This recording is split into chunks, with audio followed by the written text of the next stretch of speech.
Ittaqullah, takutlah kepada Allah, takutlah makan haram. Kullu lahmin nabata min haramin, karena setiap daging yang tumbuh dari yang haram, fannaru aula bih, tempatnya adalah neraka. Jangan sampai uang haram dibawa pulang ke rumah, diberikan kepada anak istri yang tak tahu apa-apa. Engkau sangka kau sayang kepada mereka, kau berikan apapun yang mereka minta dengan uang haram, maka sesungguhnya engkau sedang menjerumuskan anak istrimu ke dalam neraka Jahannam.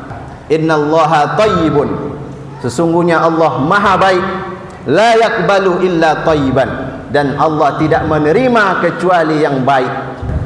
Uang hasil judi, korupsi, menipu, narkoba diinfakkan untuk pembangunan masjid, disedekahkan untuk anak yatim fakir miskin, la yaqbalu illa thayyiban, tidak Allah terima, tidak dicatat sebagai amal.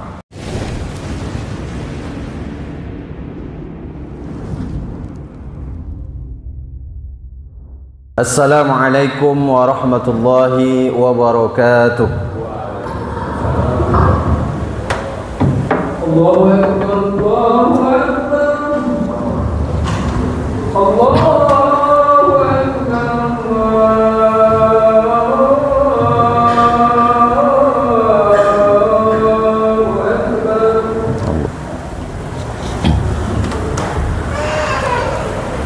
Innal hamdalillah nahmaduhu wa nasta'inuhu wa nastaghfiruh wa na'udzu billahi min shururi anfusina wa min sayyiati a'malina. من يهده الله فلا مضل له ومن يضلل فلا هادي له. أشهد أن لا إله إلا الله وحده لا شريك له وأشهد أن محمدا عبده ورسوله لا نبي بعده. اللهم صل وسلم وبارك على سيدنا ومولانا محمد وعلى آله وأصحابه ومن تبعهم بإحسان إلى يوم الدين. أما بعد فيا عباد الله أوصيكم ونفسي بتقوى الله فقد فاز المتقون. قال الله تعالى في القرآن العظيم: أعوذ بالله من الشيطان الرجيم، يا أيها الذين آمنوا اتقوا الله حق تقاته ولا تموتن إلا وأنتم مسلمون. وقال أيضا: يا أيها الذين آمنوا اتقوا الله وقولوا قولا سديدا يصلح لكم أعمالكم ويغفر لكم ذنوبكم ومن يطع الله ورسوله فقد فاز فوزا عظيما. Sadaqallahul azim. Ma'asyiral muslimin, sidang jamaah Jumat yang dimuliakan Allah, bersyukur kepada Allah dengan ucapan alhamdulillahirabbil alamin. Bersyukur pula dengan perbuatan kita, yakni kita kerjakan apa yang Allah perintahkan, kita jauhi apa yang Allah larang. Di hari Jumat yang mulia, mari senantiasa kita perbanyak bersolawat kepada baginda Nabi. Allahumma salli ala Sayyidina Muhammad wa ala ali Sayyidina Muhammad. Assalamu alayka ya Rasulullah. Kaum muslimin, jamaah Jumat yang dimuliakan Allah, dalam hadis riwayat Imam Muslim, Nabi SAW bersabda, ar-rajulu la yutilu safar, ada seorang laki-laki yang sedang dalam keadaan safar, ash'ath aghbar, rambutnya kusut berdebu. Kenapa rambutnya kusut dan berdebu? Karena dia dari perjalanan jauh, takut mandi, takut dia menyisir rambutnya, karena kalau sampai gugur rambutnya dia harus membayar dam, membayar denda. Maka orang yang takut rambutnya gugur ini biasanya adalah orang yang sedang ihram, dia sedang melaksanakan haji atau umroh. Kemudian yamuddu yadaihi ila sama, laki-laki yang rambut kusut dan berdebu itu menengadahkan tangannya ke langit, bukan karena Allah ada di langit, tapi karena langit adalah kiblatnya doa. Lalu dia berkata, ya Rabb, ya Rabb. Ketika orang berkata ya Rahman, maka saat itu dia sedang berkata, wahai engkau yang maha pengasih. Ketika orang berkata ya Rahim, maka saat itu dia sedang berkata, wahai engkau yang maha penyayang. Tapi ketika dia berkata ya Rabb, Maka saat itu dia sedang mengakui tiga. Wahai engkau yang mencipta aku, wahai engkau yang mengatur hidupku, wahai engkau yang memberikan aku rezeki. Tiga makna ya Rabb. Rambutnya kusut berdebu, dia sedang ihram, sedang berada di tanah suci, tangannya menengadah ke langit, mulutnya berkata ya Rabb. Akan tetapi ternyata doanya tidak dikabulkan oleh Allah Subhanahu wa taala. Fa anna yustajabu lahu, doanya tidak diijabah oleh Allah. Apalagi yang kurang? Kurang rendah dirikah dia di hadapan Allah? Dia sudah begitu merendahkan dirinya. Semua syarat makbulnya doa sudah dia penuhi. Lalu kenapa doanya tidak dikabulkan oleh Allah? Ternyata sebabnya kata Nabi, wa mat'amuhu haram, makanannya haram, wa mashrabuhu haram, minumannya haram, wa malbasuhu haram, pakaiannya haram, wa ghudhiya bil haram, dan dia diberi makan dari yang haram, dia memberi makan dengan yang haram. Maka khutbah Jumat kali ini ingin menyampaikan pesan ittaqullah, takutlah kepada Allah, takutlah makan haram. Kullu lahmin nabata min haramin, karena setiap daging yang tumbuh dari yang haram, fannaru aula bih, tempatnya adalah neraka. Setiap hari kita berdoa, wa qina azaban nar, wa na'udzubika min sakhtika wan nar, Allahumma ajirna minan nar. Selamatkan aku dari neraka ya Allah, jauhkan aku dari neraka. Tapi ternyata ada bagian dari badan kita itu yang memang mesti menjadi santapan api neraka, mesti dibakar oleh neraka, karena dia makan haram. Tiap hari berdoa, Allahumma hdini fiman hadait, berikan aku hidayah. Allahumma inni as'aluka salamatan fid din, berikan aku selamat dalam agama. Tapi ternyata doa tidak dikabulkan Allah karena makan haram. Maka takutlah makan haram, jangan sampai makan haram. Masalah haram ini terbagi dua. Yang pertama, haram zatnya, bendanya yang haram.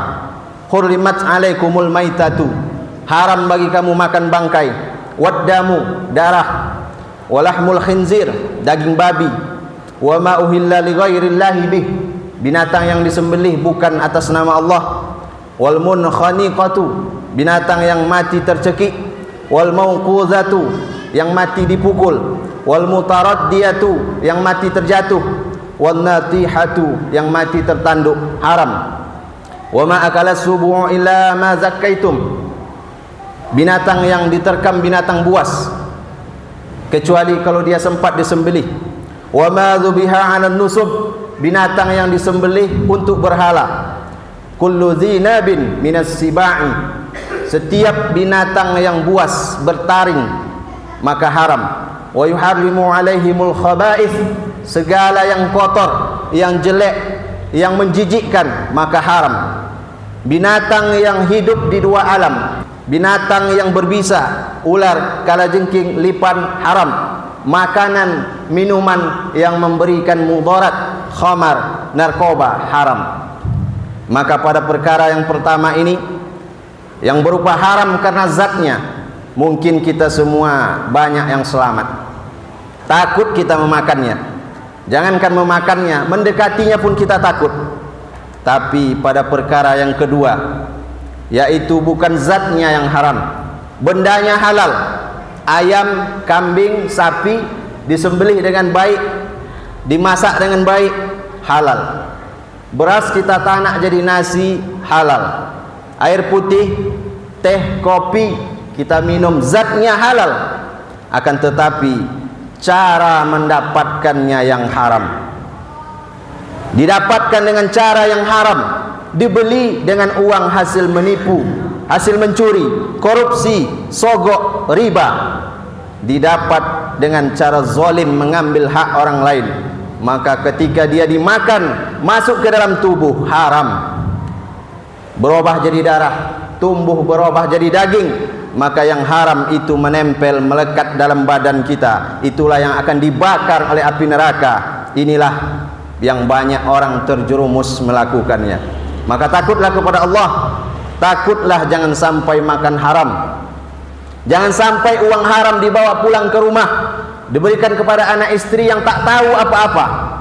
Engkau sangka kau sayang kepada mereka, kau berikan apapun yang mereka minta dengan uang haram, maka sesungguhnya engkau sedang menjerumuskan anak istrimu ke dalam neraka jahanam. Jangan pula kau sangka uang haram itu bisa jadi halal kalau dia disedekahkan. Kalau dikeluarkan zakatnya 2,5%, bisa jadi halal. Nabi bersabda, innallaha thayyibun, sesungguhnya Allah maha baik, la yakbalu illa thayyiban, dan Allah tidak menerima kecuali yang baik. Allah maha suci, dan Allah tidak menerima kecuali yang suci saja. Uang hasil judi, korupsi, menipu, narkoba diinfakkan untuk pembangunan masjid, disedekahkan untuk anak yatim fakir miskin, la yakbalu illa thayyiban, tidak Allah terima, tidak dicatat sebagai amal. Uang dari hasil mempertontonkan aurat seperti yang dilakukan para artis, uang dari hasil zalim merampas hak orang lain seperti yang dilakukan oleh banyak pejabat, lalu uang itu dikumpulkan dibawa ke Makkah untuk haji dan umrah, menangis di depan pintu Ka'bah. Dia katakan, labbaik Allahumma labbaik, aku penuhi panggilanmu ya Allah. Maka dijawab oleh malaikat, la labbaik wala sa'daik, engkau tidak diterima, tidak ada kebahagiaan bagimu. Zaduka haram, karena bekalmu haram. Wa nafaqatuka haram, biaya perjalananmu, ongkos hajimu haram. Wa hajjuka ma'zur, hajimu tidak sempurna. Ghairu mabrur, tidak mabrur. Maka setiap amal yang dilakukan dengan harta yang haram, dia akan mardud, tertolak. Kaum muslimin jemaah Jumat yang dimuliakan Allah, banyak orang yang sabar ketika diuji dengan sakit, musibah, bencana. Lihatlah di rumah sakit, orang-orang yang sakit itu kerjanya mereka berzikir saja, tapi tak banyak yang bisa sabar ketika diuji melihat peluang untuk mendapatkan keuntungan dari yang haram. Maka sabar yang paling tinggi adalah sabar menahan diri dari yang haram. Padahal kesempatan ada, peluang terbuka, tapi bisa sabar, tak mau dia ambil, tak mau dia lakukan. Kenapa bisa sabar dia menahannya? Jawabannya, inni akhafullah, karena aku takut kepada Allah. Inilah makna dari innallaha ma'as sabirin. Allah bersama orang yang sabar. Sabar yang bagaimana? Dia merasa bersama dengan Allah. Kalau aku ambil, kalau aku makan, aku berikan kepada anak istriku, aku belikan ke rumah, aku belikan ke kendaraan. Tidak ada orang yang tahu memang, tapi Allah bersamaku. Innallaha ma'as sabirin. Disitulah makna percaya kepada yang gaib. Malaikat yang mencatat tak nampak, catatan amal tak nampak, alam barzah tak nampak, surga neraka belum nampak, dan puncaknya Allah Subhanahu wa taala tak dapat dilihat dengan mata kepala. Maka ini adalah perkara iman. Nabi bersabda, inna nafsan la tamuta hatta tastakmila rizquha. Setiap orang tidak akan mati sampai dia menghabiskan jatah rizkinya. Maknanya, selama kita hidup di dunia ini, rezeki sudah dijamin oleh Allah. Hanya saja ada yang rezekinya datang cepat dan ada yang terlambat. Maka jangan sampai karena terlambatnya rezeki membuat kita mencarinya dengan yang haram. Karena disitulah letaknya iman. Dengan iman kita akan sabar ketika rezeki ditunda oleh Allah. Dan dengan iman pula kita akan bersyukur ketika rezeki itu diberikan oleh Allah. Yakinlah, ketika engkau tinggalkan sesuatu karena Allah, maka pasti akan Allah ganti dengan yang lebih baik. Kaum muslimin jamaah Jumat yang dimuliakan Allah, kalaulah selama ini pernah terbesit dalam hati kita pertanyaan, kenapa aku selalu saja ditimpa musibah? Kenapa ujian Allah tak pernah berhenti? Maka sesungguhnya berbagai ujian dan cobaan yang menimpa kita itu karena Allah Subhanahu wa taala sayang kepada kita, untuk melepaskan menghapuskan yang haram-haram yang mungkin pernah masuk ke dalam tubuh kita. Maka Allah beri kita sakit, Allah beri kita kehilangan, penderitaan dan kesusahan. Tapi ada orang yang selama ini badannya selalu sehat, rezekinya melimpah, jabatannya tetap tinggi, kekuasaannya kokoh tak tergoyahkan, padahal yang dia makan haram, yang dia lakukan haram, padahal dia zalim, aniaya. Lalu di mana letak keadilan? Di mana Tuhan? Kenapa saya yang baru solat selalu diberikan oleh Allah sakit? Kenapa yang baru taubat hijrah diberikan musibah? Kenapa begini? Kenapa begitu? Maka jawabannya diberikan oleh Allah dalam Al-Quran. Innama numli lahum, kami ulur bagi mereka.